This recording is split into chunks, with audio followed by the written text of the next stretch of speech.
Assalamualaikum warahmatullahi wabarakatuh. Innal hamdalillah nahmaduhu wa nasta'inuhu wa nastaghfiruh wa na'udzu billahi min shururi anfusina wa min sayyiati a'malina. May yahdihillahu fala mudilla lahu wa man yudlil fala hadiya lahu. Wa asyhadu an la ilaha illallah wahdahu la syarika lahu wa asyhadu anna Muhammadan abduhu wa rasuluhu la nabiyya ba'dah. Wa ba'd.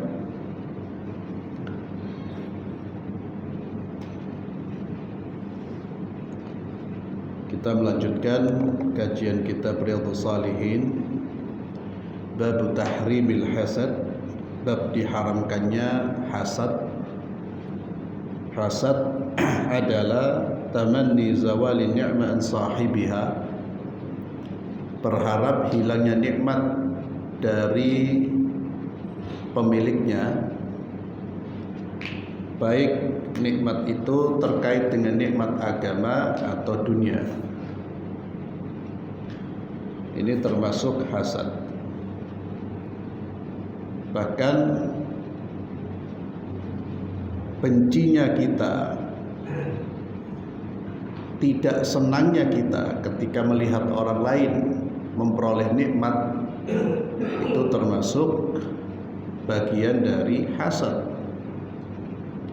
Kita melihat orang sukses umpamanya dalam urusan ukhrawinya atau agama, seorang mampu menghafal Quran, kemudian kita benci. Itu kenikmatan diniyah yang terkait dengan agama atau dunia. Seseorang bertambah harta kekayaannya, dia mampu membangun rumah yang lebih besar, itu termasuk kenikmatan duniawi. Maka seorang muslim ketika melihat itu seharusnya dia bersyukur dan mendoakan semoga hartanya barokah, semoga bertambahnya harta itu akan membuat pemiliknya semakin bersyukur kepada Allah. Kita doakan saudara kita, bukan malah dibenci ya, atau kita merasa berat hati kita. Dan orang hasad itu sebenarnya dia sedang memprotes takdirnya Allah. Orang hasad itu adalah orang yang tidak senang dengan takdirnya Allah. Seolah-olah dia mengatakan kenapa fulan diberi. Itu hasad. Dan hasad ini ada dalam diri kita masing-masing. Setiap orang punya sifat hasad. Maka tugas kita adalah menghilangkan. Tabiatnya manusia itu tidak ingin diungguli. Itu tabiat yang ada di dalam diri kita. Kalau dibiarkan, dia akan berkembang menjadi sifat hasad. Siapapun itu punya punya perasaan atau punya tabiat yang mana dia tidak mau diungguli. Dari Abu Hurairah radhiyallahu anhu, ya sebelumnya kita baca pada pertemuan yang lalu firman Allah dalam surah An-Nisa 54, ini salah satu dalil tentang haramnya hasad. Demikian pula di dalam hadis Nabi sallallahu alaihi wasallam bersabda, "Iyyakum wal hasada." Kata Nabi, "Iyyakum" ay ihdharu al hasad. Berhati-hatilah, hindarilah, jauhilah sifat hasad. Iyyakum, jauhi, hindari sifat hasad. Fa innal hasada ya'kulul hasanati kama ta'kulun narul hatab. Karena hasad itu dapat memakan kebaikan seseorang sebagaimana api membakar kayu bakar. Kebaikan seseorang yang memiliki sifat hasad itu akan terbakar dengan sifat hasadnya, akan dibakar, akan hangus, lenyap dengan apa? Sifat hasadnya. Ini sebuah peringatan yang keras dan peringatan yang seharusnya membuat kita berhati-hati terhadap sifat hasad. Setiap kali ada ketidaksukaan di dalam diri kita akan kenikmatan yang diperoleh oleh orang lain, maka segera kita beristighfar kepada Allah. Segera kita beristighfar, segera kita mencela diri kita sendiri. Wahai jiwa, kenapa engkau murka, tak senang dengan kenikmatan itu? Dan biasanya orang hasad itu selalu membicarakan orang lain. Itu salah satu, ya, bisa dikatakan indikator. Membicarakan orang lain, menuduh tanpa bukti. Itu biasanya hasad pun itu mendorong orang berbuat seperti itu. Si fulan kok tajir ya, ini jangan-jangan main proyek suap ini, main itu ya. Kalau orang tidak punya apa-apa di dalam hatinya, bersih terhadap semua orang, tidak akan dia melontarkan kata-kata itu. Bahkan yang dia katakan, alhamdulillah, ya Allah saudaraku maju, alhamdulillah, mudah-mudahan barakah ya. Itu orang yang bersih hatinya. Tapi kalau sudah mulai kemudian membicarakan tentang kekayaannya orang, kesuksesan orang, kemudian ada tuduhan-tuduhan, ada prasangka-prasangka, itu jangan-jangan yang bersangkutan sudah terkena virus hasad. Dan itu virus yang berbahaya sekali, virus yang menggerogoti kebaikan.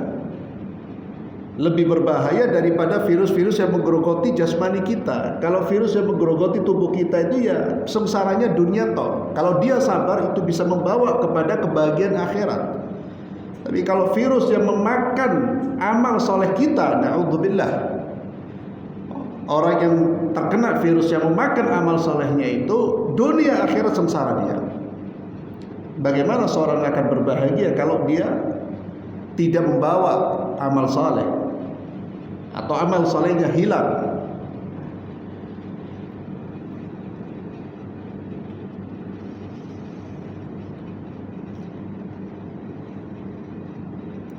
Di dalam riwayat yang lain, auqala al-ushba, al-ushba itu rumput ya. Jadi seperti api yang membakar kayu bakar atau membakar rumput. Hadis riwayat Imam Abi Dawud. Kemudian babun nahyi 'anit tajassus wa tasammu' li kalam man yuqra istima'uhu. Larangan berbuat tajassus. Tajassus itu mencari-cari kesalahan. Wa tasammu' li kalam, dan mencari-cari informasi, atau bahasa kita nguping, menguping untuk mencuri informasi dari pembicaraan yang tidak ingin orang yang berbicara itu didengar oleh orang lain. Atau bahasa kita ya nguping. Orang kalau disebut nguping kan berarti mencuri-curi, dia mencuri-curi informasi. Kalau dia mencuri-curi informasi, berarti informasi itu tidak boleh untuk didengar oleh orang lain. Kalau boleh, dia tidak mungkin mencuri-curi informasi, tidak mungkin at-tasammu'. Dan ini dua perbuatan yang sangat dibenci juga di dalam Islam. Tajassus, mencari-cari kesalahan, dan menguping, mencari-cari informasi atau berupaya untuk mendengarkan pembicaraan yang rahasia, yang sebetulnya dia tidak boleh untuk mendengarkan. Allah Azza wa Jalla berfirman di dalam surah Al-Hujurat ayat 12, wala tajassasu. Kata Allah, dan janganlah kalian tajassus. Tajassus, mencari-cari kesalahan. Orang yang tidak melakukan perbuatan mungkar secara zahir, lahiriah kita, secara lahir, zahir, itu jangan dicari kesalahannya. Tiba-tiba ketemu orang, coba saya mau lihat HP Anda, saya mau lihat dompet Anda, saya mau lihat isi tas Anda. Kalau tidak ada keperluan, itu tidak diperbolehkan. Berbeda dengan melakukan pengecekan untuk menutup pintu kejahatan, itu berbeda. Itu tidak termasuk tajassus. Tidak termasuk tajassus seperti di tempat-tempat umum ya. Karena memang terjadi banyak pelanggaran-pelanggaran. Entah orang bisa membawa narkoba atau membawa bahan-bahan yang berbahaya, maka perlu dicek dulu. Itu bukan tajassus karena mereka tidak mencari-cari kesalahan, tapi untuk menjaga terjadinya hal-hal yang tidak diinginkan, menjaga terjadinya sesuatu yang bisa membahayakan orang banyak. Itu beda dengan tajassus ya. Maka kalau di bandara tas kita diperiksa, jangan bilang lu jangan tajassus. Nggak bisa Anda, diusir nanti. Hatta di Saudi Arabia. Ya. Karena memang bukan tajassus itu. Tajassus itu tidak ada apa-apa ya, kita curigaan sama orang. Curiga, lalu kemudian berupaya untuk mencari-cari. Atau kemudian orang dibuntuti terus, padahal orang nggak berbuat apa-apa. Ya. Dia buntut terus, kenapa? Saya ingin dapat dia berbuat kesalahan. Itu perbuatan orang nggak ada kerjaan. Dan ini termasuk perbuatan diharamkan oleh Allah Subhanahu wa Ta'ala. Dan juga tidak termasuk tajassus yang dilarang ketika seseorang melakukan perbuatan yang mencurigakan, yang indikatornya kuat dia berbuat keburukan, lalu kemudian diperiksa, itu berbeda. Jangan dikaitkan dengan tajassus. Jadi tajassus itu tidak ada indikator apa-apa, tidak ada perbuatan apa, tidak ada angin, tidak ada apa. Tiba-tiba orang kemudian mau mencari, mau menemukan, ya, mencari-cari kesalahan. Termasuk tajassus itu kalau orang kemudian benci dengan umpamanya satu orang pembicara dai, wah dia hadir di majelisnya tujuannya cari kesalahan ini. Ya. Ini sekarang musim itu. Nanti dengerin ceramahnya orang, dia tidak suka sebenarnya, bukan kelompoknya, tapi dia dengerin itu apa? Dapat kesalahan. Kalau sudah dapat kesalahan, kemudian dia tampil, fulan berbuat salah, bacanya salah, ininya salah. Na'udzubillah. Ini termasuk sikap-sikap yang dilarang. Wala tajassasu. Kemudian Allah Azza wa Jalla berfirman, "Walladzina yu'dhuna al-mu'minina wal-mu'minati bighairi maktasabu faqad ihtamalu buhtana wa itsman mubina." Dan orang-orang yang menyakiti hamba-hamba Allah yang beriman, baik laki-laki maupun perempuan, dengan menuduh mereka dengan tuduhan yang tidak mereka lakukan, orang tersebut telah melakukan perbuatan dusta, telah memikul dosa dusta, perbuatan dusta, dan juga memikul dosa yang sangat nyata, dosa yang sangat jelas. Maka jangan menyakiti hamba-hamba Allah yang beriman. Hati-hati. Semua orang beriman itu adalah walinya Allah. Semua orang yang beriman itu walinya Allah. Namun kewalian mereka bertingkat-tingkat. Kewalian mereka, wali itu yang dekat dengan Allah. Kalau kita bicara wali Allah itu jangan langsung bayangkan yang terbang, yang itu biasanya justru bukan wali Allah itu. Wali Allah yang kita maksud adalah orang dekat dengan Allah. Semua orang beriman wali Allah, aulia Allah. Namun kewalian mereka bertingkat-tingkat. Ada yang sangat dekat tingkatnya dengan Allah. Ada yang tingkatannya paling bawah. Orang beriman, kehormatan mereka juga sangat terhormat. Ibnu Abbas pernah berkata, menunjuk Ka'bah, "Hei Ka'bah, kamu ini makhluk yang mulia. Namun kehormatan seorang muslim lebih mulia dari Anda." Siapa di antara kita yang berani merusak kehormatan Ka'bah? Tidak ada yang berani. Padahal Ka'bah, kehormatan Ka'bah itu tidak lebih mulia daripada kehormatan seorang muslim. Tapi hampir setiap hari kita merusak kehormatan saudara-saudara kita. Maka berhati-hati ikhwani fillah. Abu Hurairah radhiyallahu tabaraka wa ta'ala beliau berkata bahwa Nabi sallallahu alaihi wasallam bersabda,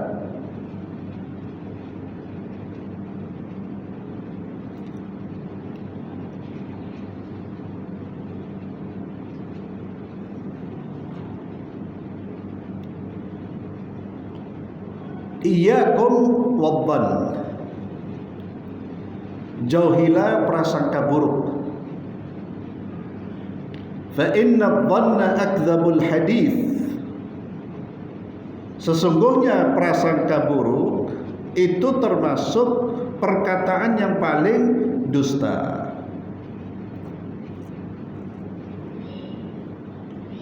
Ad-dhann terbagi menjadi dua. Ada husnudzan. Husnudzan itu berbaik sangka, dan itu yang dituntut. Itu yang diperintahkan oleh Allah kepada kita. Kita seharusnya mengedepankan prasangka baik kalau memang tidak ada bukti-bukti dia berbuat buruk. Dalam hukum itu ada istilah prasangka tidak praduga tidak bersalah. Kalau seseorang tidak terbukti bersalah, maka jangan dituduh bersalah. Atau hendaknya praduga kita dia bukan orang yang bersalah. Islam pun mengajarkan itu. Seorang muslim itu hukum asalnya baik. Maka jangan mengatakan tidak baik sampai ada bukti yang jelas yang nyata. Bahkan kalau dia melakukan sesuatu yang muhtamal, yang masih mengandung kemungkinan ini, kemungkinan itu, ambil kemungkinan yang terbaik. Itu perintah agama. Apalagi sudah langsung prasangka buruk, tidak ada bukti apa-apa. Iyyakum, kata Nabi, sebelum ada bukti, jangan berprasangka buruk. Fa inna dhanna akdzabul hadits wa la tahassasu wa la tajassasu. Tahassas wa tajassas itu di sini dikatakan hampir sama. Janganlah kalian mencari-cari kesalahan. Wa la tajassasu wa la tahassasu.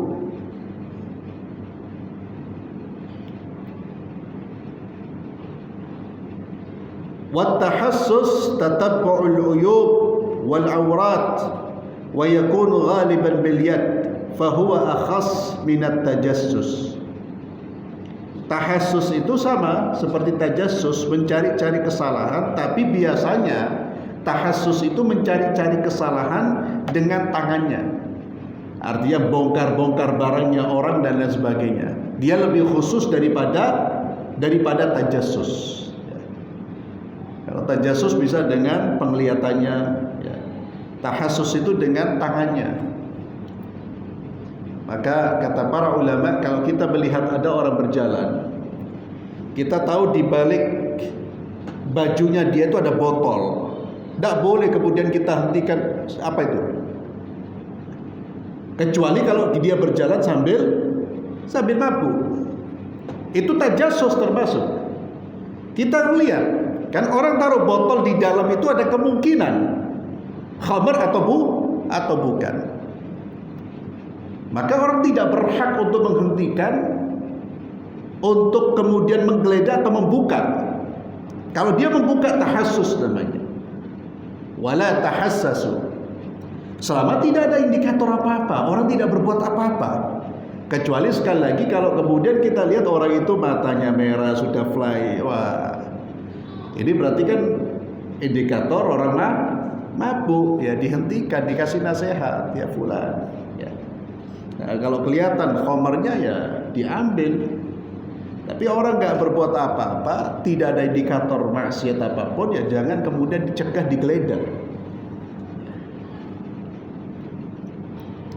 Orang tiba-tiba masuk rumahnya orang, ya, kemudian mencari sesuatu, atau yang memang niat untuk cari-cari kesalahan. Ya, kan ada orang itu karena benci, akhirnya orang itu dipantau terus, dipantau sampai dia menemukan kesalahan, yang mana nanti kesalahan ini dia jadikan sebagai alat untuk memukul orang tersebut. Terus dia cari kesalahannya orang, auratnya, tatabbu'ul aurat. Orang yang mencari-cari kesalahan, Allah akan buka kesalahannya dia. Itu sudah sunnatullah. Maka Nabi SAW mengingatkan kita semua, jangan cari-cari kesalahan, jangan cari-cari aurat yang kemudian kita ingin membukanya. Aurat itu sesuatu yang harus tertutup, aibnya orang, kesalahannya orang. Kata Nabi, siapa yang mencari-cari kesalahan, Allah akan buka kesalahannya sekalipun dia bersembunyi di tengah-tengah rumahnya. Wala tanafasu.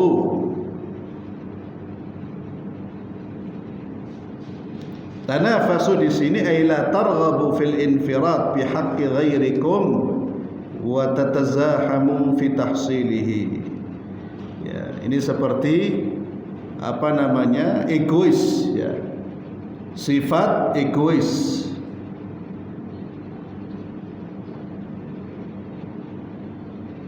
Jadi orang yang hanya mementingkan kepentingannya sendiri. Dia berupaya untuk mendapatkan sesuatu dan tidak memikirkan orang-orang di sekitarnya. Dan ini sifat egois. Sifat-sifat seperti ini akan membawa seseorang untuk menghalalkan segala cara. Kalau orang sudah hanya melihat dirinya saja, itu akan membawa pada sikap menghalalkan segala cara. Kalau orang sudah tidak peduli dengan yang lain, ya dia akan melakukan perbuatan-perbuatan yang diharamkan oleh Allah Subhanahu wa taala. Kalau dia berbisnis, dia akan menjatuhkan rekan-rekannya. Dia akan membuat fitnah atau membuat hal-hal yang memang diharamkan oleh Allah Subhanahu wa taala.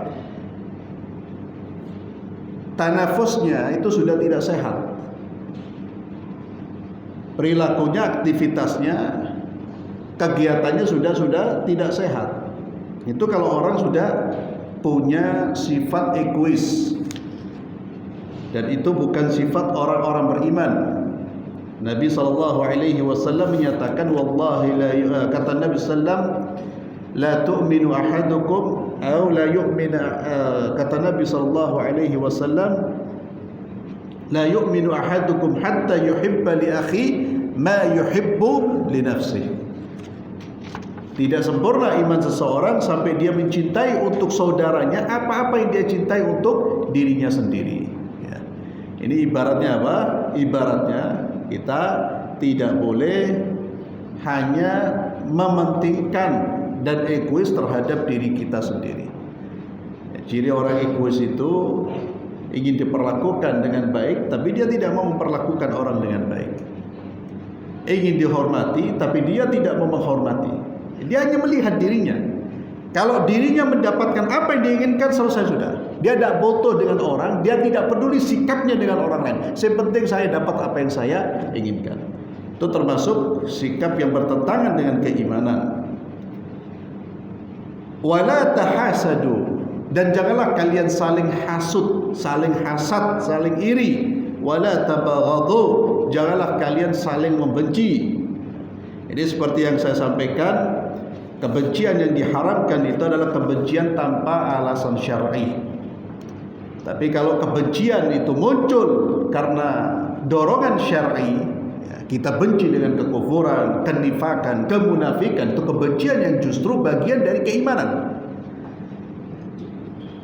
Jadi jangan menggunakan hadis-hadis tentang tidak boleh saling membenci itu diterapkan pada siapapun, ya tidak bisa. Di dalam Islam itu ada al-hubbu fillah wal bughdhu fillah, cinta karena Allah dan benci karena Allah. Orang mukmin itu bencinya bukan karena dunia, tapi karena lillahi wa fillah, karena Allah, di jalan Allah. Dan seorang muslim harus membenci kekufuran, pengusung kekufuran, kemunafikan, Nggak bisa kemudian kita mengatakan, oh orang Islam itu harus mencintai semua orang. Ini kalam fadhi, ucapan yang kosong gitu. Dan tidak ada nilai iman, tidak ada nilai agamanya, walaupun terlihat indah di zaman sekarang ini. Tidak ada manusia kemudian dia mencintai semua hal. Tidak mungkin. Tidak mungkin. Hatta orang yang membenci, orang yang ahli dunia, pasti ada kebencian di dalam dirinya. Cuma kita harus bisa meletakkan kebencian itu di tempat yang benar, di tempat yang diridhai oleh Allah. Benci terhadap apa-apa yang membuat Allah murka, itu benci yang disyariatkan. Jadi kalau tabaghud, saling membenci itu kemudian antara al-mu'min, orang beriman, dengan orang-orang yang membawa kebatilan, ya wajar. Itu wajar, dan itu memang seharusnya seperti itu. Tapi yang dilarang oleh Nabi itu benci terhadap saudara-saudara sendiri, Pak. Sama-sama beriman, sama-samanya ya menyembah Allah, sama-sama mentauhidkan Allah.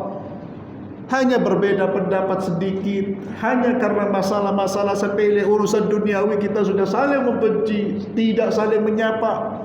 Padahal kalau dicari kayak kesamaan, itu 99% sama. Sudah layak disebut orang yang bersaudara. Bahkan iman itu mempersaudarakan. Orang semakin kuat imannya, seharusnya kesadaran bersaudaranya itu lebih kuat. Maka hati-hati kalau orang belajar agama tapi kok semakin benci sama orang, sama saudaranya sendiri benci, semua benci kecuali kelompoknya. Tidak benar itu ajarannya, pasti tidak benar. Orang ngaji semakin kaku, semakin keras, sama tetangganya kaku, sama ini kaku, melihat orang seperti syaitan semuanya, tidak disalami. La haula wala quwata illa billah. Ajaran apa ya akhi?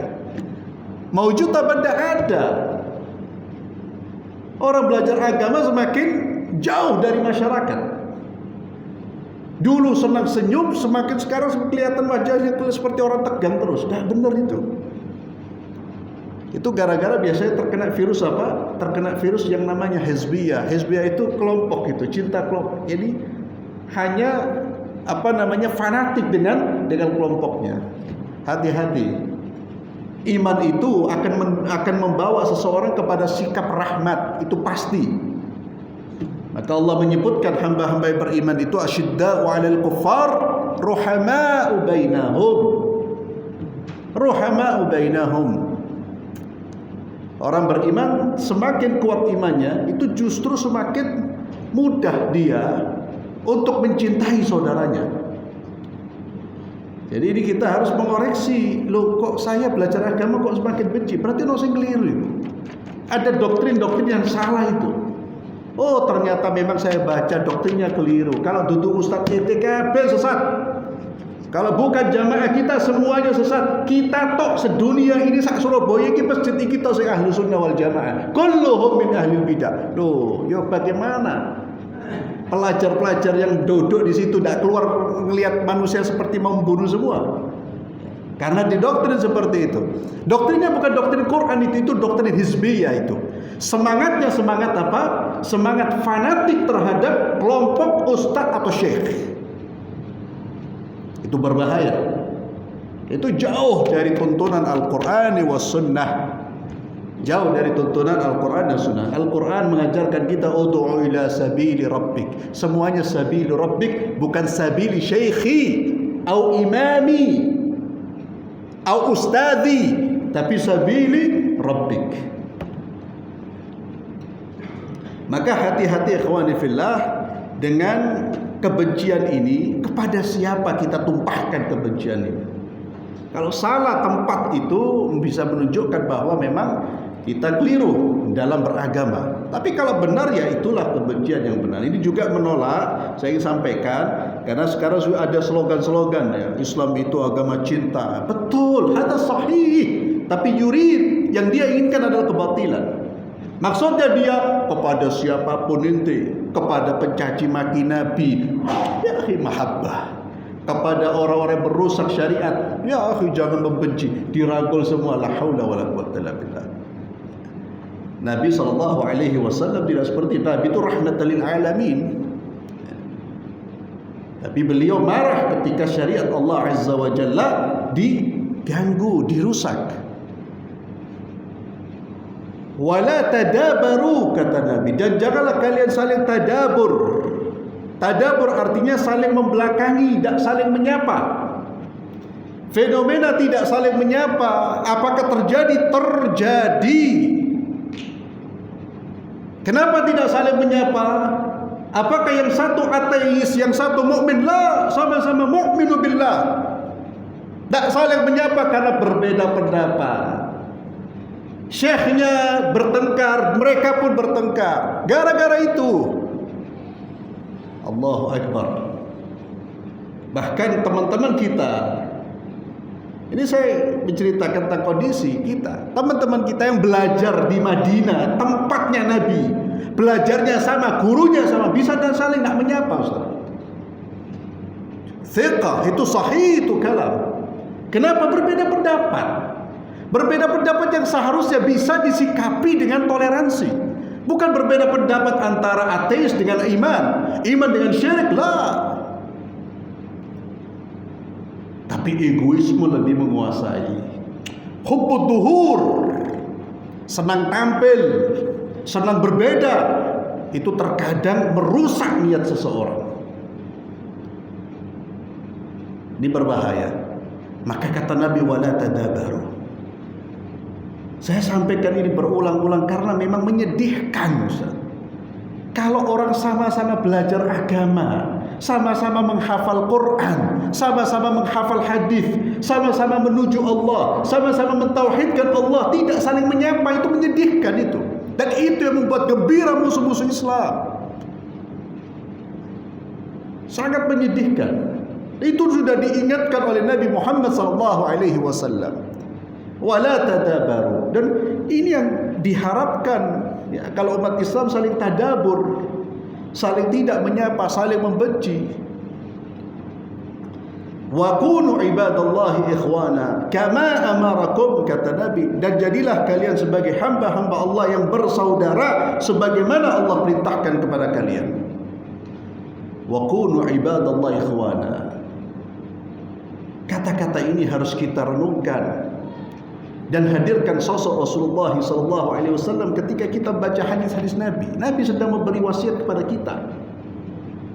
Ini bukan wasiatnya syekh wala fulan wala allan, wasiat Nabi kita Muhammad SAW. Wa kunu ibadallahi ikhwana. Al-muslim akhul muslim, kata Nabi. Orang muslim itu saudaranya orang muslim yang lain. Kata-katanya apa? Al-muslim. Al-muslim. Tak pakai embel-embel, tak ada. Itu kata-kata Nabi, itu teks hadis Nabi itu. Sekarang diganti itu. Bukan muslim, Islam tidak mempersaudarakan. Mempersaudarakan kalau ada embel-embelnya. Muslim fulan, muslim alan, muslim ini, muslim itu, baru saudara muslim ini. Apakah ini bukan penentangan terhadap hadis Rasulullah SAW? Lalu kita merasa bahwa sudah sahih Islam kita. La ya akhi. Kata Nabi yang menetapkan itu sallallahu alaihi wasallam, al-muslim akhul muslim. Ukhuwah. Orang siapapun Islam, dia punya hak-hak ukhuwah. Nah, hak-hak ukhuwah itu tidak kemudian selalu kita menutup mata dari kemungkaran, lah. Ada kesalahan kita sampaikan, ada kemungkaran kita luruskan. Kalau itu memang betul-betul mungkar, tapi kemudian memutuskan hubungan, bersikap kepada saudara-saudara kita muslim seperti bersikap kepada musuh-musuh Allah, itu adalah sikap yang berlebihan. Jadi karena Nabi SAW mengatakan mereka saudara kita. Al-muslim akhul muslim. Bahkan sekarang takfir ini juga mulai, ya, luar biasa ini takfir ini. Ya, kelompok fulan mengkafirkan kelompok fulan. Bahkan kemarin saya mendengar satu, ya, melihat dan mendengar, bukan hanya mendengar, melihat dan mendengar bagaimana satu kelompok, ya, Mereka kemudian menafikan ahlu sunnah kelompok yang lain, mengeluarkan kelompok yang lain dari ahlu sunnah. Oh, itu berat itu. Subhanallah. Ya. Ini satu hal yang berat. Kecuali memang orang yang jelas-jelas menentang sunnah, menentang akidah yang benar, yang sudah disepakati. Orang menentang, kemudian menentang untuk beriman kepada Allah, beriman kepada sifat-sifat Allah. Orang menentang untuk menghormati para sahabat, ya jelas itu. Hal-hal yang sudah menjadi prinsip, tidak bisa diotak-atik. Tapi sama-sama, ya, kalau itu yang saya katakan, persamaannya itu bisa 99,99%. Orang sedikit berbeda itu, sudah saling bukan ahli sunnah. La haula wala quwwata illa billah.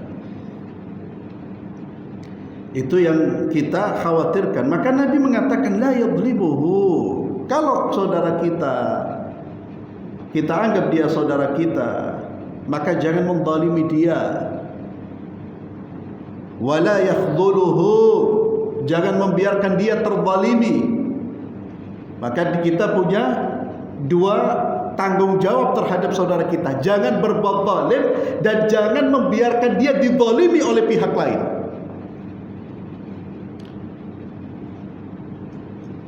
Fulan terzalimi, dilihat, oh bukan kelompok saya, dibiarkan. Walaupun dia dizalimi oleh orang kafir, biarin aja lah. Itu orang tidak ngerti hadis, tidak mengerti hadis, tidak mengerti agama.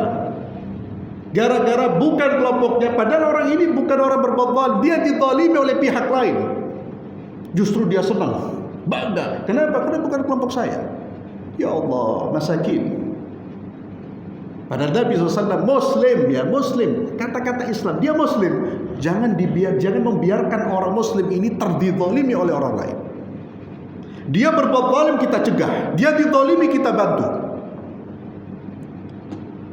Sekali lagi ini tidak diterapkan. Kenapa? Karena sekarang di kota-kota oleh manusia oknum-oknum agama ini, di kota-kota Islam ini, sehingga diberi batasan, seakan-akan di luar Islam tidak termasuk, di luar kelompoknya tidak termasuk, ya saudaranya tidak termasuk dalam hadis ini.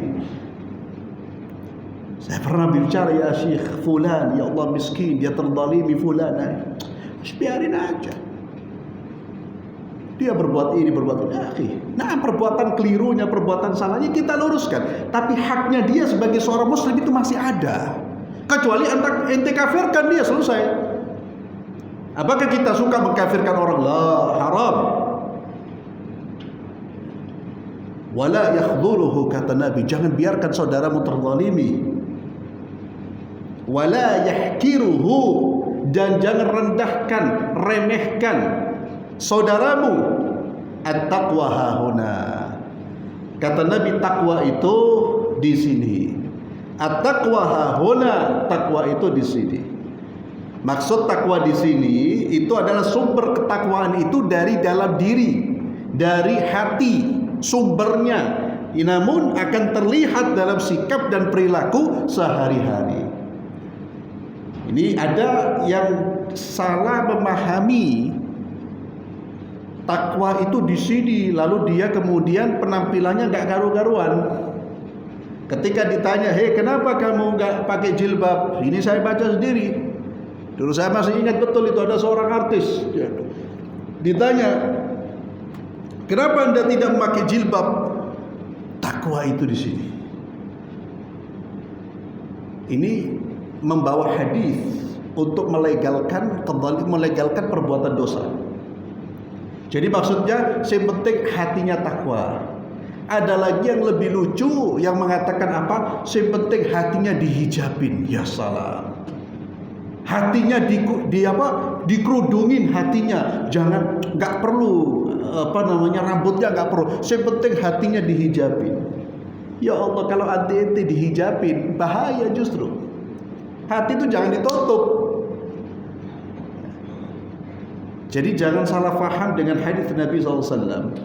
Orang bertakwa yang diterima oleh Allah itu kalau takwanya itu bersumber dari dalam. bukan dari luar ke dalam, dari dalam keluar. Maka Allah Azza wa Jalla menyebutkan bahwa daging-daging kurban itu yang sampai kepada Allah itu apa? Bukan luhumuha wala dima'uha, bukan darahnya, bukan dagingnya, walakin at-taqwa. Akan tapi yang sampai itu takwa itu. Anda berkorban 3.000 ekor sapi tapi bukan atas dorongan takwa ketika berkorban, Allah tidak akan terima. Tapi orang berkorban seekor kambing atas dorongan takwa kepada Allah, Allah akan terima. Karena bersumber dari ketakwaan. Maka memperbaiki ketakwaan dia, ketakwaan kita, kesalehan kita itu dari dalam. Perbaiki hati kita. At-taqwa hahuna. Maka ada doa dari Nabi SAW, Allahumma ati nafsi taqwaha. Allahumma ati nafsi, ya Allah, berikan jiwaku ini taqwaha, ketakwaannya. Wa zakkiha wa anta khairu man zakkaha. Dan sucikan ya Allah, dan engkau adalah sebaik-baik Tuhan yang mensucikan. Wa zakkiha wa anta khairu man zakkaha. Anta waliyuha wa maulaha. Wa yushiru ila sadrih. Nabi SAW ketika mengatakan takwa itu di sini, beliau memberikan isyarat ke dadanya. Kemudian bihasbi mri'in minasyarri ayyahkira akhahul muslim. Cukuplah seseorang itu dianggap melakukan perbuatan dosa. Cukuplah seseorang dianggap berbuat kejahatan ketika dia meremehkan saudaranya sesama muslim. Kullul muslim 'alal muslim haramun. Setiap orang Islam itu haram atas orang Islam yang lain. Apa yang haram? Darahnya haram ditumpahkan, kehormatannya haram dirusak, hartanya haram dijarah, haram diambil. Antar orang Islam, ingat kata-kata ini dari Nabi. Al-Muslim itu dari Nabi, jangan dirubah, jangan diganti seolah-olah bukan keislaman yang menghubungkan kita, yang melahirkan hak-hak. Padahal dia Muslim, tapi sekali lagi karena pakaiannya berbeda dengan kita, khalas, dia tidak mau menerapkan ini. Kehormatannya dirusak, hartanya bahkan dibiarkan, dijarah, biarkan dia. Padahal Nabi SAW mengatakan al-muslim haramun. Muslim atas muslim yang lain itu haram. Damuhu, hartanya jangan ditumpahkan. Membunuh seorang muslim itu berat sekali. Seseorang akan berada dalam kesempitan agamanya, ya. Ibaratnya dia sudah berada di satu ruang yang sangat-sangat sempit dari agamanya. Kalau dia sudah sampai menumpahkan darah seorang muslim, bisa membuat orang terdepak dari agamanya. Maka Nabi selalu mengingatkan, hati-hati kita dalam berbuat. Kemudian kehormatan saudara kita, maka jangan dirusak. Bahkan ikhwani fillah, hati-hati ketika kita ingin menyampaikan pendapat, menyampaikan nasihat, menyampaikan amar ma'ruf nahi munkar. Itu betul-betul dijaga, jangan sampai merusak kehormatan. Ketika orang berdakwah menyampaikan amar ma'ruf nahi munkar, ya, yang dia kritik, yang dia sampaikan itu adalah kebenaran. Jangan menyentuh-nyentuh masalah kehormatan seseorang, apalagi sampai menfitnah. Demikian pula wa maluhu, hartanya. Kemudian Nabi SAW bersabda, innallaha la yanzur ila ajsamikum wala ila suwarikum walakin yanzuru ila qulubikum wa a'malikum. Sesungguhnya Allah Azza wa Jalla tidak melihat di sini, maksudnya tidak menilai kita dari jasmani kita. La yanzur ila ajsadikum wala suwarikum, tidak melihat dari penampilan kita. Yakni hanya semata-mata kita kemudian pakai peci, kemudian pakai sarung, kemudian langsung masuk surga. La ya akhi. Tapi dilihat kepada apa? Amal dan hati kita. Kita terlihat saleh kalau niatnya karena Allah, Allah terima. Tapi terlihat saleh tapi niatnya bukan karena Allah, Allah tidak akan terima. Berada di saf terdepan, Masya Allah, dengan atribut kesalehannya. Tapi semuanya dia niatkan bukan karena Allah, agar disebut fulan alim, fulan rajin salat, maka Allah tidak akan memberi apa-apa, tidak akan menilai. Ini juga jangan disalahpahami. Jangan sampai orang kemudian, ini biasanya wanita ya, pakai hadis ini juga, Allah itu gak ngelihat penampilan ya. Atau juga ada seorang laki-laki pakai gelang, pakai atribut-atribut seperti wanita, Allah itu tidak melihat penampilan. Bukan itu maksudnya. Kalau penampilan Anda ya keliru, ya itu dosa. Allah tidak melihat penampilan itu, bukan penampilan saja yang harus kita tampilkan, tapi penampilan lahir juga penampilan batin harus sama. Itu yang kemudian Allah akan memberikan pahala dan penilaian terhadap hambanya. Wallahu a'lam bisawab. Mohon maaf jika ada salah kata. Kita akhiri dengan doa kafaratul majlis. Subhanakallahumma bihamdik asyhadu an la ilaha illa anta astaghfiruka wa atubu ilaik. Assalamualaikum warahmatullahi wabarakatuh.